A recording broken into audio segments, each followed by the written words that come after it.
Toriano, thank you Hola. for being here. I'm glad to be here. Yes. Very exciting. The Wolfkeeper University. Woo, you got to get that in. From Chicago. So Tama and I, co-presidents of Houston Pet Set, have been on your podcast. Yes. And when you said you were coming to Houston, we said you absolutely have to join us. And Yes. you said, so Thank we're you. so grateful for you making the time. Thank you. Thank you Yes. for letting me be here. Of course. Our whole crew.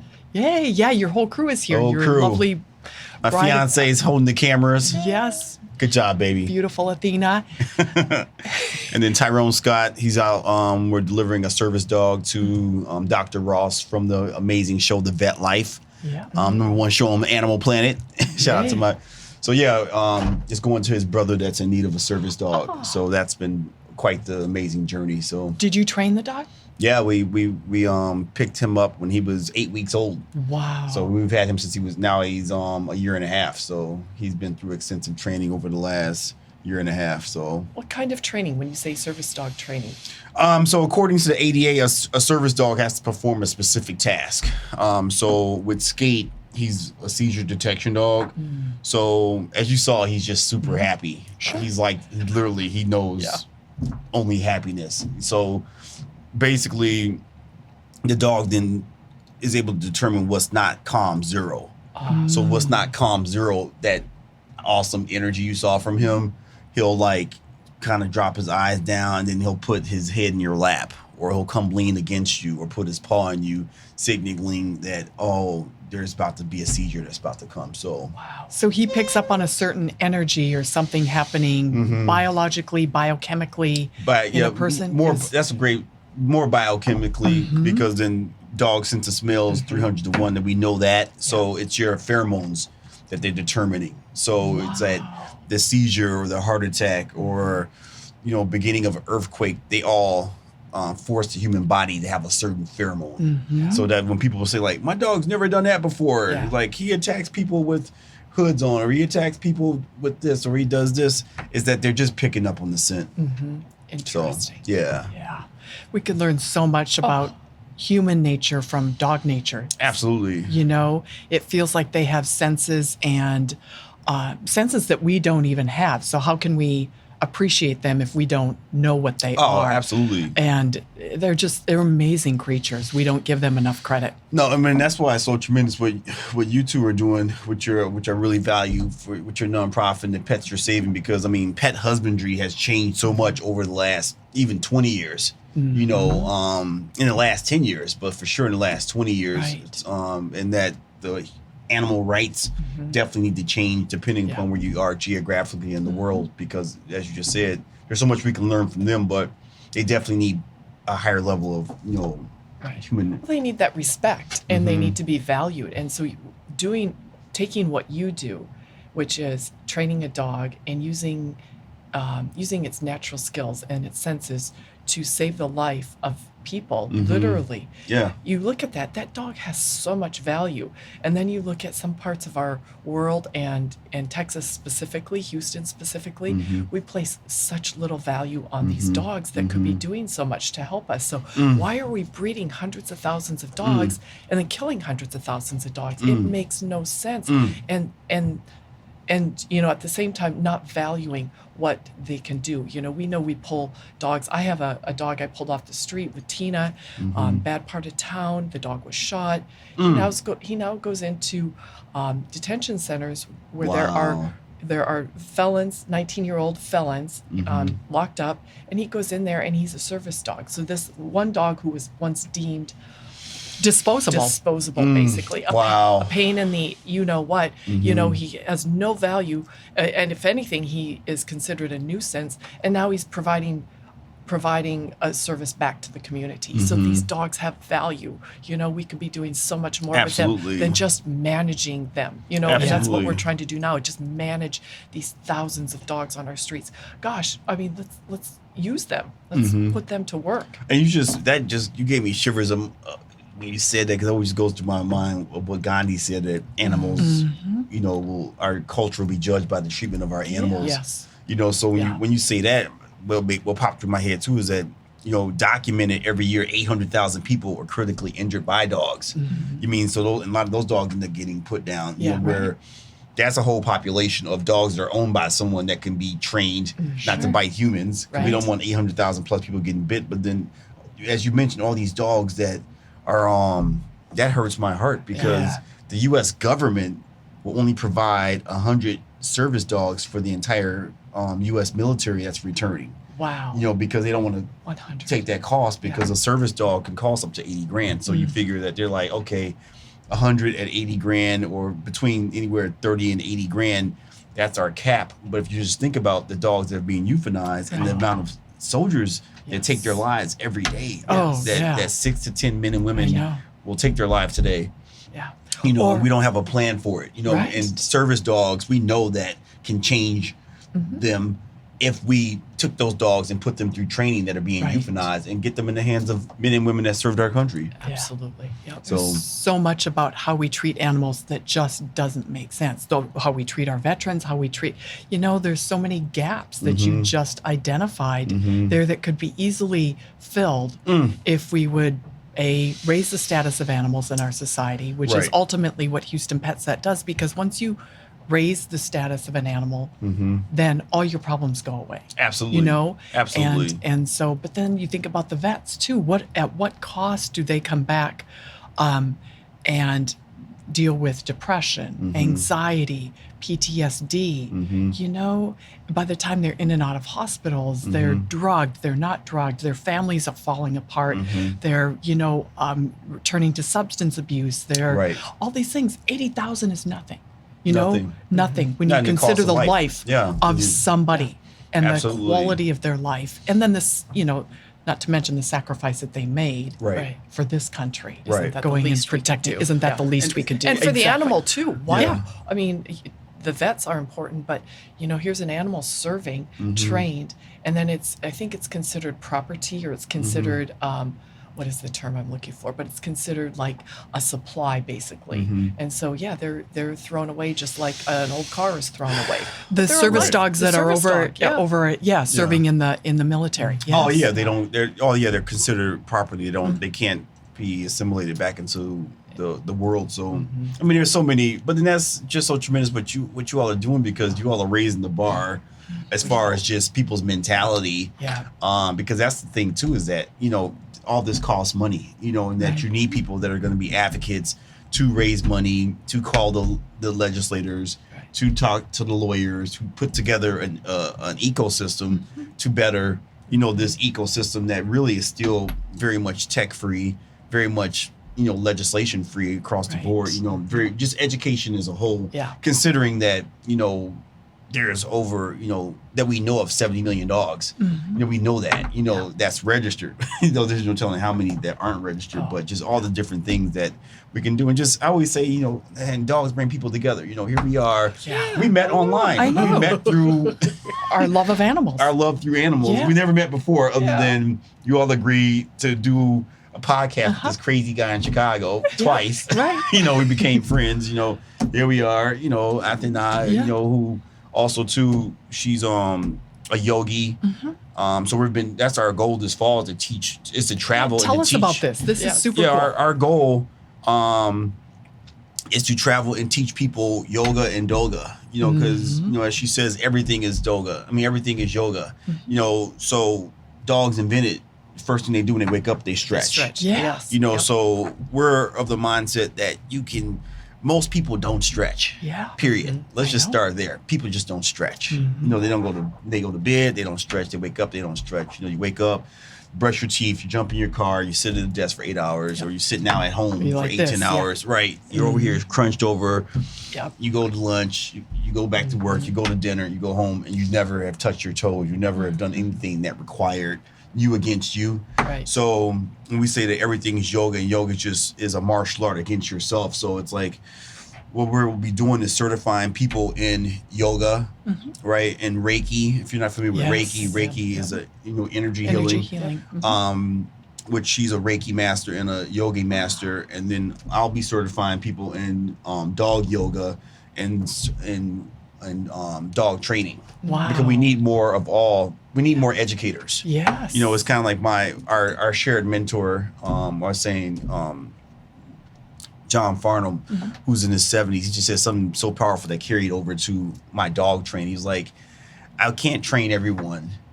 So for you, you're the closest that some people will get to me. Oh, Yeah. yes. You know what I mean? So it's your responsibility Wow. to teach them the way. Right. Because if there was a better way to do this, I'd be teaching it. But this is the only way. Yeah. I mean, how he said it was just like, wow, Right. so you're responsible. So, It places me- a burden in a sense. oh, right. And the same But thing a I can good say way. about your mentor. Yeah. Like, no one, Right. like, what we're talking about, people don't know are some shared mentors that we have.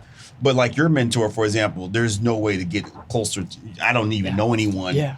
Like, that's unheard of. The level that you all train at. Same thing with us. Like, we take pride in the fact that Tyrone and I, who's outside with our service dog, we've been training together for 20 years. Wow. We've been doing this every day for 20 years, right?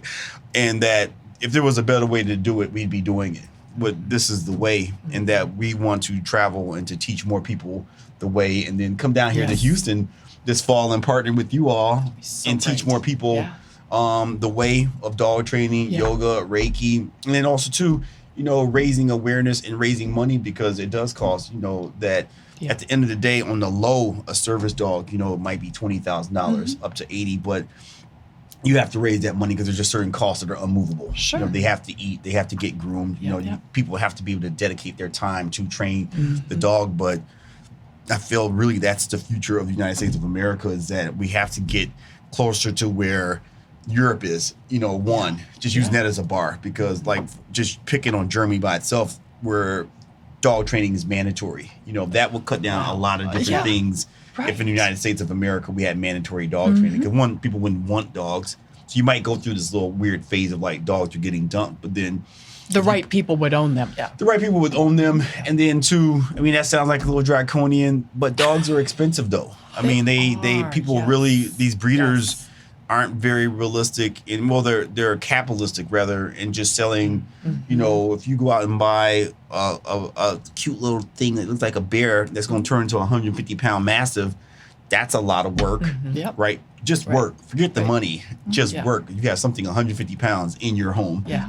you that presence is there. the presence Yeah. is there. Yeah. But that's why I feel like we have to have partnerships like this, educating people, like the dogs that you don't want people to, or like puppy mill dogs. I mean, they're super expensive. You think you're saving money, but we just got through dealing with that, where this dog doesn't understand he's peeing and pooping on himself, but he's been in a cage. Yeah. So house training by itself, you can spend thousands with us fixing a dog that mentally, what we call the clean code, is broken. Yeah. You mean, so Yeah. that's a whole thing. Because of poor breeding.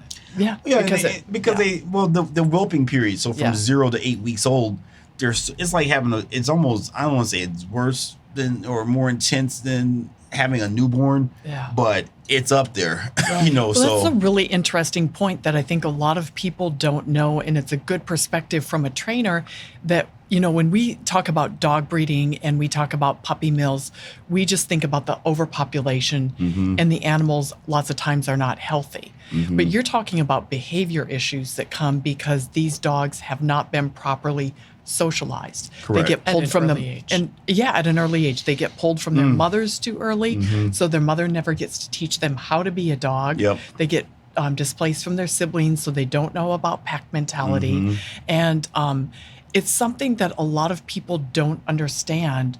There are responsible breeders, but there are far more irresponsible breeders. Yes. And in a state where we're euthanizing 100,000 healthy, adoptable Wow. dogs every year, wow. why are we still breeding them? Especially breeding the animals that are feeding into that system, Yeah. because they are the dogs coming from these breeders that aren't responsible, that don't do the whelping or that don't do the training early and don't socialize them early.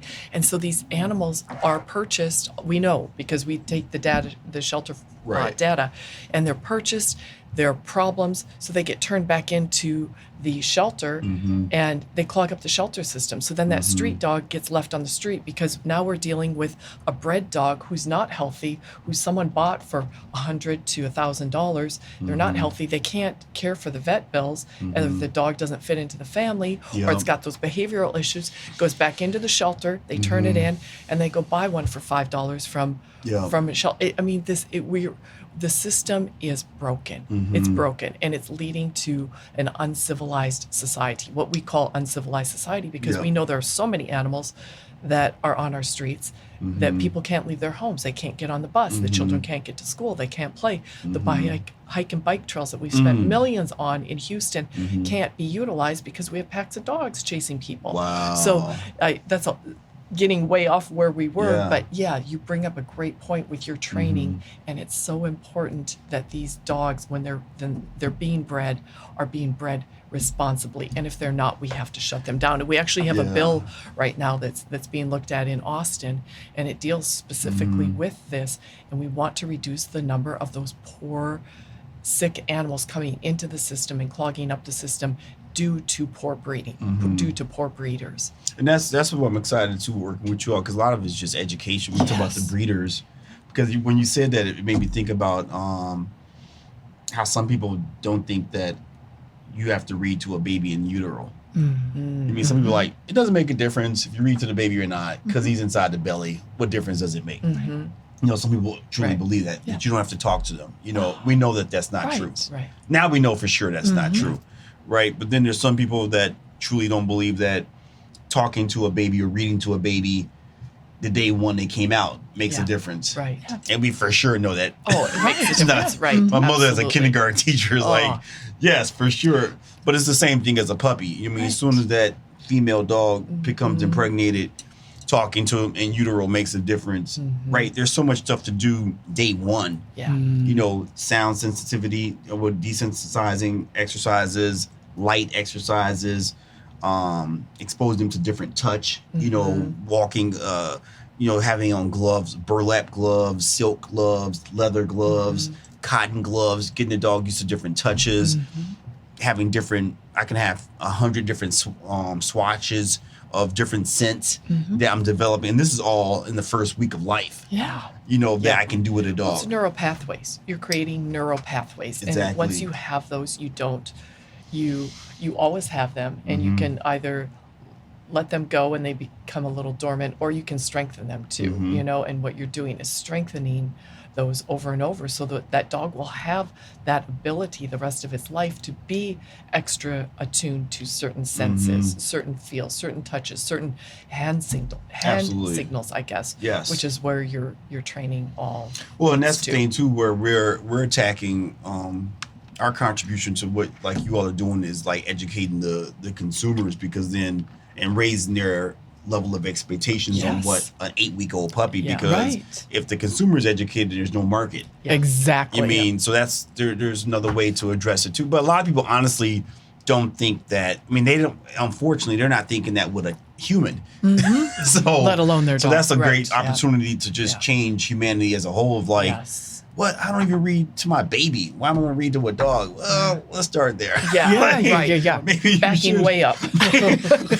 Reading to babies are a good thing. Reading to children is a good thing. You know what I mean? So are you saying talking to this dog makes a difference? Like talking to a plant makes a difference. Yeah. But some people don't understand that, you know, ignorance is bliss, unfortunately, that they just, if you knew better, you do better.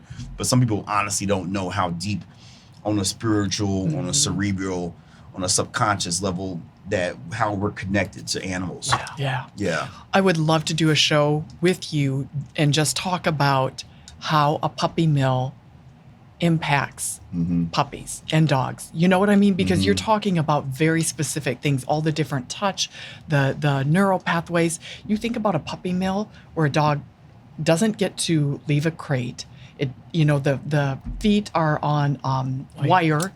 So they never know soft touch. They're And their never arches held. break down, All these things. And then you drive up to somebody's nice home because you're going to buy a $2,000 puppy. You don't see the puppy mill in the back. You know, you don't see the crates. You don't see the dogs covered in feces. All you get to see is this perfect little dog, but you don't realize that it's so messed up. And as Tama said, those are the animals we're seeing. 25% of the dogs that go through the shelter system are purebreds. 25%. Yeah. So they're coming from, they're coming from these puppy and it doesn't mills. even have to be from a breeder. The pet stores too. Yeah. We know some of these pet stores go online and Google it. Not that everything online is true, but where there's smoke, there's fire. There are so many pet stores that are that's all they're doing. The pet stores are running these puppy mill dogs through their pet stores, and you think, oh, I'm gonna buy it. It's so sick.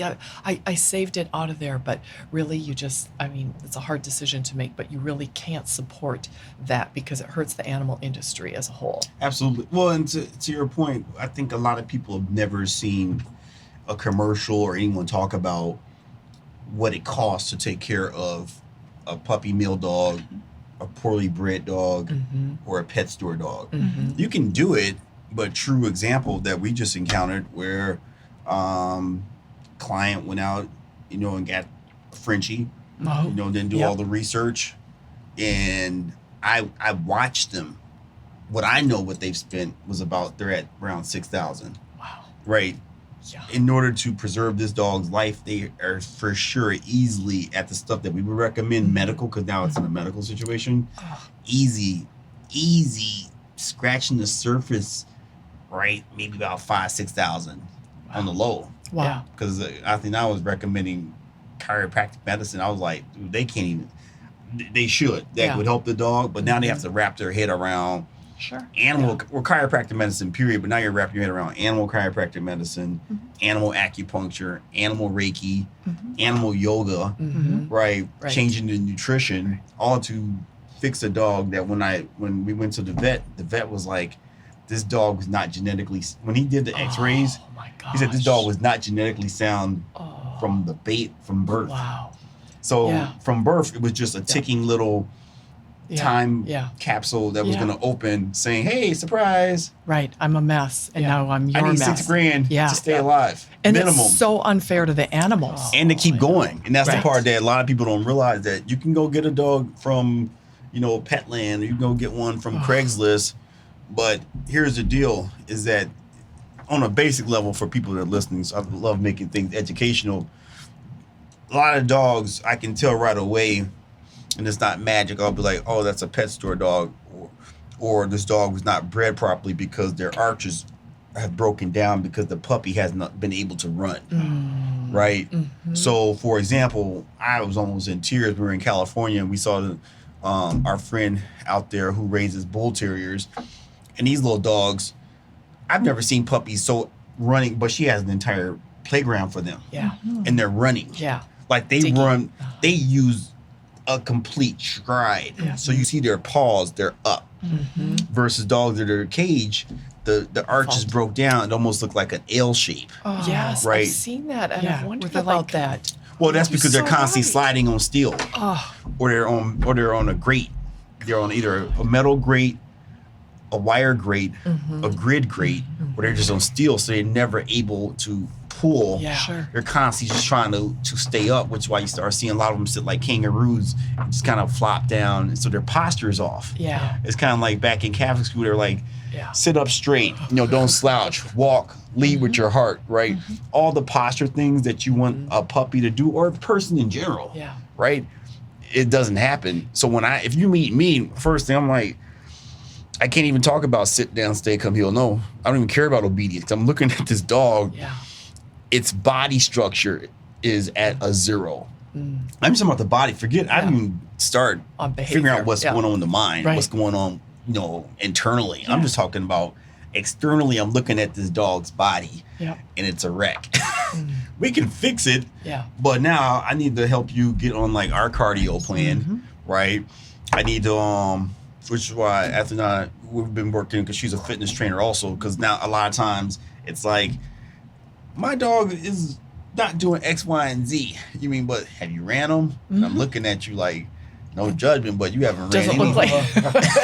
There's been no cardio in the human's life. Yeah. So then if animals can't follow if you don't lead, and leadership happens through cardio. So if I say, all right, cool, let's go. We're about to go from here to there. And you're like, where the heck are you going? We're like 30 minutes in. I'm like, yeah, I know. Like right when I'm like, come on, we can go just a little bit. I'm leading through cardio. Dogs have genetically been taught to lead through cardio, through the caveman. Wow. We're walking, looking for meat. Yeah. Dog's like, he's not like, oh, I want to go home. He's he's Yeah. prowling too. Or a soldier He's walking on a job. through a field with a dog. I'm looking for the bad guy. So the dog is following through leadership and serious leadership. If I'm looking for someone, that's serious leadership, Yeah. right? Because we're hunting Right. for a person. If we're looking for food, we're looking for nourishment. Yeah. That's a true Life and death. Yep. 9/11. All the dogs that we lost, going through the rubble. Yeah. Those are dogs that are being forced to work through following. But if you don't get out your lazy boy, if you don't get out your cheer, you're not teaching that dog to follow you through cardio, Yeah. right? So we have to talk about cardio. We got to talk about yoga. Like, oh, what the heck is yoga and stretch? Why am I going to hire you and your friend to be my yoga instructor? This is not the pet coach training I signed up for, but dogs invented stretching. Yes, it's So so true. if Yeah. if you're only letting them do one stretch, maybe two, Yeah. and you're not stretching at all, then when they're stretching, they're preparing their body for the day to be like, I need to go hunt, Yeah. find something, jump on something with true intent. But all those things, if the basis isn't developed there as a puppy, right? Yeah. Then you're looking to spend at some point in time to undo all those days that they were not pushed to what a true canine is able to do, which a lot of people just, if they knew that, they wouldn't get a dog, period. Yeah. Or they'd go into it differently, picking out a dog, or they still get that dog, but knowing that they need to invest training out the gate. We've really messed their world up in a way. It was a good thing to domesticate them because I think it's been a good partnership, but we've really let them down along the way. Yeah. And we've really messed up their world because what you're saying, they can almost care for themselves, but because we've domesticated them, they need the shelter, they need the food, they need the water, they need the vet care. But they really do a lot of things better than we even do ourselves, like the stretching and the self-care and Yeah, they're doing it they're naturally. doing it Nobody's naturally. having We to just- tell them. We have to Right. get out of the way sometimes. Get out Yeah. the way. And Let them be dogs. Kind of like Let 'em be a kids, dog. you get out of Let the 'em be a way and dog. let them be their Yeah. best version of Right. themselves. You can put your stuff on hold. Let the kids and dogs And do yeah, I the love when you best. say let them be dog and let them get out, because a lot of Yes. people don't go outside. Yeah. Because if I'm just down here, it's too hot, or it's not the perfect weather to be outside. You know what I mean? Versus dogs that were living in this terrain way before we were ever here. Same thing. We're Minnesotans. If people I don't go outside. It was like, one, choose a dog based upon your environment. Yeah. One. And then two, but even before that, Yeah. you have to decide if you really want to be engaged with being an outdoors person. Yeah. Because people don't really think No. dog equals outdoorsy. Yeah. Yeah. We're like, I'm not an outdoorsy person. I'm like, don't get a dog. Yeah. Right. Don't get, Get a a dog. ferret. Yeah. Get a ferret. Get something that you don't have to bring outside Fish. at all. Because dogs, They you can't. love I to just get out. don't let people No. not go outside because of the environment. Don't We you brought- love how our dogs, but even my dogs know when it's like a cool morning, they go and lie in the sun. Yeah. I love that they know how to do that. They know they need that vitamin D. They know it feels good on their bones. They know they need that fresh air. And Oh. I just love how many things, like you said earlier, they could teach us. Yeah. Oh, like my friend's Mastiff. I mean, when we had negative 20 degrees, her dog is outside in the snow living its best life. Yeah. And she's like, I feel so bad because I don't even want to go outside with the dog. So I let her go out there and she's scratching to go back out. I have this whole dilemma of like, it's cold outside. Right. But it's like now with technology, there's enough things that we can go outside in pretty much any weather. Yeah. Yeah. Cool, You're fine, hot, yeah. cold, whatever. Button up. There's Button up, Chica. either button up or get This hydrated. dog doesn't get this, this weather But all you the can time. be Yeah. outside, which I think that's another gift that the universe has given us dogs to make us get out of our Yes. comfy Oh, condos, yes. Yep. get off our couches, get out of our chairs. I think Yeah. one of the best things with COVID is that people are at home. It's like, go work out. Yeah. We brought a dog in off of the streets. He had lived on the street 6 or 7 years. And I was the only one that could touch him for months and months and months. My husband, even if he fed him, still couldn't. I said, you know what? You need to walk him. When we go on walks, you're going to walk the scared dog. I'll walk the other one. And that's finally how they were able to bond, was my husband walked him. And that's when the dog started warming up. I said, because you're establishing yourself as a safe leader. Yeah. Yep. And that's finally how Benjamin started allowing my husband to just touch him. Yeah. You know, and I now, love that. yeah. Now, it was how'd you two become so into dogs though? Did you grow up with dogs? born Did you, that way. Born. Yeah. It was yeah. It It's was one of innate those in us. things. Yeah, our parents, weren't overly like we are attracted to animals, but we loved every little animal, every Yeah. dog, everything we could catch. We wanted. My mom is a bird lover. Okay, She's really okay. really cool with nature and birds. But Okay. yeah, I think we've always just loved Loved animals. dogs. Yeah. Yeah. What was Can't, your- what can't was your- fight it. What was your first pet? We were Oh. 3 or 4. We got A little beagle. a beagle, but Really? it cried Oh. over and over. So the beagle Yeah. went back, which was smart Yeah. of my parents. And Mhm. then we got It was Tosh. it was like a rescue dog. You know, neighbors. We were in northern Minnesota. Neighbors' dogs have puppies, and Yep. so we wind up, it was a getting husky, husky and yeah. mix. Yeah, Yeah. it was great. And Yeah. then she had puppies, and so we just Okay. always had big dogs. Yeah. Yeah, that's so That's awesome, great, right. and that's so cool too. I admire what you all are doing because and I love talking about this when we've talked before, is that because you're from Minnesota, Mm-hmm. but then which is its own animal cultural experience by Yes. itself. Yeah. But now you're here Yeah. in the South. You're in Yes. Texas. Yeah. Like, so different. I moved One, I here. love the fact that you all stick together as twins. Y'all Oh, yeah. sisters. Oh, yeah. Oh, and we're you both all, here. Yes. Yeah. Who came here first? Who I did. you came? Okay. Yeah. You're like I'm going with my sister.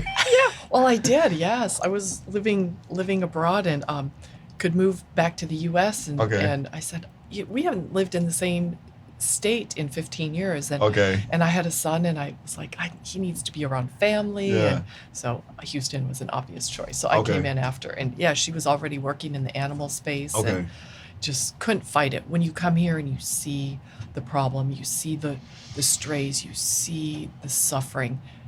How big of a can't- shock was that for you though? Like going from Minnesota to Oh, I thought all these animals were finding me. I thought I was like some Dr. kind of Dolittle. spiritual something, and because I started carrying leashes and like a rescue kit in my car, and then I made my husband carry a rescue kit, and finally I realized, oh, it's just different here. yeah, It's just different. yeah. And once Have you had people just say like, "Hey, what are you two crazy women from Minnesota down here trying to change our Southern ways with the Nobody said that to our No. faces. I'm sure it's said behind our Yeah. backs. You get little. No one said it. We've been run out of neighborhoods Oh, though yeah. more than once. We've Yeah. been run out of some dicey neighborhoods. Yeah. People just Cartel like- land. like, what you y'all don't you don't doing? belong here. Yeah. You're not And blending. what they You don't know is we just want to help the animals. Yeah. You know, you guys do whatever you do, your system, whatever. But yeah, we're just there to help the Because animals. I think that's the thing too. A lot of people don't realize culturally. I just remember I was in Southern Illinois, which just was a shocker to me. I mean, I was like clutching my pearls. I was shocked. I didn't know that was a thing. But this guy was like, he's like spayed neutered. No, it's called my neighbor need to keep his damn dog off my property. I'm not spading my dog. Like you just need to keep his dog away from my dog. But it's like I remember being down there with my friend who was rescuing. I was like, wow, like there's people that truly that's not a thing. Yeah. right. You know, Yeah. it's like puppies are rodents. You know, what I mean? Yeah. It's like which a lot of Yes. times people don't think about.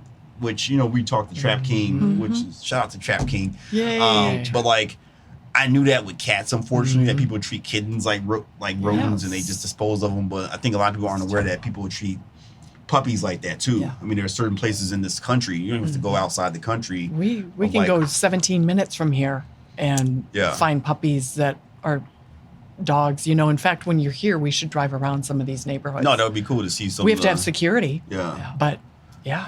Well, because a lot of people don't know that a lot of people let dogs have puppies, Yeah. and it's not like it's not a thing where it's like I need to do all this care for because it's just a living little rodent creature Right. that's a step above Right. a rodent, a step squirrel. above Yeah. a cat or a Yeah. squirrel. It's a dog, but then everyone gets that pup. They're addicted to that puppy phase, and then Yeah. it gets like this, and they're like, all right, you need to go. When we were kind of gathering data on this subject, we realized that there are people who think that way a lot. And it's a cultural thing and it's an educational thing. But also in Houston, there are so many people who would spay and neuter their animals if given the opportunity. But we have these veterinary deserts where you could have a 30-mile radius and there's not a vet in that area. So you have somebody who gets a dog for their children, trying to do a good thing. You know, kids want a pet and they get it, and then they find out, oh, there's not a vet around. Well, I don't know where to go. So the dog, the care of the dog starts to suffer because it's not Yeah, accessible. that's And it's huge. one thing we're trying to do with our mobile units is bring not only spay and neuter, but vet care into some of these neighborhoods, because we know just by word of mouth that we can spay and neuter 300-400 animals a month in one neighborhood and not leave there in over a year because there are that many animals to spay and neuter, just given the opportunity. So Yeah, that's huge. we just have to provide the opportunity. That's definitely huge. Well, I think Part that- of it, and yeah. A lot of people, I think, like you said, if they had the opportunity, but a lot of people, if they do want to do it, they don't have the money either. Yeah, Yes, that's- exactly. Because it all depends on what doctor you go to, Right. where it can be anywhere from 200 up to 600, for a spay Yeah, or neuter, yeah. just depending upon, which some people can't wrap their head around. Right. Well, why don't I just not let my dog get around another dog? Right. So It's not that easy. that's Right. They dig, they climb fences. they climb, which is education too, because a Yeah. lot of times people have never truly been around a dog in Yeah. heat and knows what that means. Right. As far as what a male dog or a female dog will do to escape. Yes. When a lot of dogs, and just like a lot of people don't realize that a lot of dogs are become runaways during 4th of July because they get afraid of the fireworks. I know. You know what I mean? So like, Well, if you're a first time dog owner and it's 4th of July and you're like, oh my God, Lucy is gone because Yeah. she heard that sound. Yeah. Same thing too. People don't realize that what a dog will do when they're in heat. Yeah. You know, They'll whether just- attracting a yeah. dog or them. You can't Getting fight out. that primal instinct. Right. Which Wow. goes back to a training thing too. Exactly, I mean, if you're yeah. not going to spay and neuter them, then you definitely need to train them so that you're overriding that behavioral instinct so that you're not aggressive towards other dogs or you're not trying to run away. Yeah. Yeah. Well, We feels need like we could talk all I know. all day. We need a Houston Toriano. I know. We got to certify some people down here. Yeah. Yeah. Teach the teacher. Teach the teacher. Yeah. Yeah, it's coming. So, Yeah, good. Yeah. All right. Well, that'll be in September, right? We'll be in September. Okay. We'll be back down here. Tena and I, she'll be teaching yoga, Okay. doing yoga certification and Reiki certification. Great. With people, and then we'll be doing dog yoga That's so certification and dog training certification. Okay. What better energy when you're doing yoga, when you're opening yourself up and stretching and you really open, to have a dog with you. I mean, I realize that just having my dogs around me, like you guys walk in, I'm so excited to see you, but I'm like the dog. There's that attraction to that energy, you know? So I love that you're combining the dog yoga. And you the find out dogs too, and the because yoga. sometimes people don't want to stretch just by themselves, Right. but then they will stretch with the dog. You'll get on the floor and do it. You know, Yeah, for sure. You'll get on the floor. Or you can trick them to stretch, because they're stretching their dogs in the process. They're stretching themselves. yeah. You know. yeah. Makes So, sense. yeah. Well, good. Well, thank you so Well, much thank you. for being here. So excited. Yeah, thank y'all. Here too. Yeah, it's Yeah. fun. It's so Finally, fun. we Finally. connect. Yeah. Many more of these. Yes, Right. for sure. Yeah. Thank you for all you're doing to educate the world and Yeah. put good dogs back in there and give the dogs the purpose too. You know, in all of this, they need a purpose. They Absolutely. need something to do. So And- when, in your training, you're saying you have a purpose. This is your job, and everybody wins. And you're setting them up for success. Yeah, You know, absolutely. which is what we have to do. Yeah. Yeah. So, Absolutely. thank you. Thank you all. Yay. Yay. Okay. Bye. Bye.